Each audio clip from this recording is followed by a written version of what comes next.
കാട്ടകമ്പാൽ പഞ്ചായത്തിലെ ചെറുവള്ളിക്കടവ് നൂറടി തോടിന്റെ വാർഷിക പരിപാലനം തുടങ്ങി. വെട്ടിക്കടവ് മുതൽ കരിച്ചാൽക്കടവ് വരെയുള്ള 3.750 കിലോമീറ്റർ ദൂരമാണ് വൃത്തിയാക്കുന്നത്.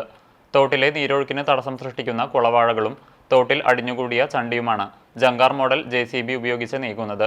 ഇറിഗേഷൻ ഡിപ്പാർട്ട്മെന്റ് 5 ലക്ഷം രൂപയോളം ചെലവിട്ട് നടത്തുന്ന ശുചീകരണ പ്രവൃത്തിയുടെ ഉദ്ഘാടനം MLA AC Moideen flag off നടത്തി നിർവഹിച്ചു.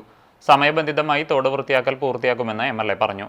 Kunnamkulam municipal chairperson Seetha Raveendran, Kattakampal panchayat president ES Reshma, ജില്ലാ panchayat member Padmam Venugopal, AE Lakshmi, E Bindu, Haritha Kerala mission ജില്ലാ coordinator Rithika Rajesh, ward member Pradeep Koonath തുടങ്ങിയവർ പങ്കെടുത്തു.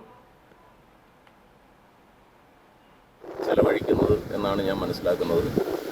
അതിൻ്റെ പ്രയോജനം നിരവധി വർഷമായി കൃഷിക്കാർ, ഈ പാടശേഖരത്തിലെ കൃഷിക്കാർ ആവശ്യപ്പെടുന്ന വലിയൊരു പ്രശ്നത്തിന് ഇതിൻ്റെ ഭാഗമായി പരിഹാരം ഉണ്ടാവുകയാണ്. ഇത് സ്വാഭാവികമായി മനസ്സിലാക്കേണ്ട ഒരു കാര്യം, ഇത് ആവർത്തന സ്വഭാവമുള്ള ഒന്നായി മാറും എന്നുള്ളത് നമുക്കൊക്കെ അറിയാം. ഒരു വർഷം മാറ്റിയതുകൊണ്ട് മാത്രം കുളവാഴയും ചണ്ടിയും ഒന്നും ഒഴിവായി പോകുന്നില്ല. അത് കേരളത്തിലെ ഒരു പ്രത്യേക പ്രതിഭാസമായി തുടരുക. അപ്പോൾ ഈ വർഷം ഈ പണി നിർവഹിക്കുന്ന തുറന്നുള്ള കാലങ്ങളിലും നമുക്ക് ഈ കാര്യത്തിൽ കൃഷിക്കാരുടെ താല്പര്യം സംരക്ഷിക്കുന്നതിന് വേണ്ടിയുള്ള പ്രവർത്തനങ്ങൾ ഏറ്റെടുക്കാൻ കഴിയും എന്നാണ് ഞാൻ പ്രതീക്ഷിക്കുന്നത്.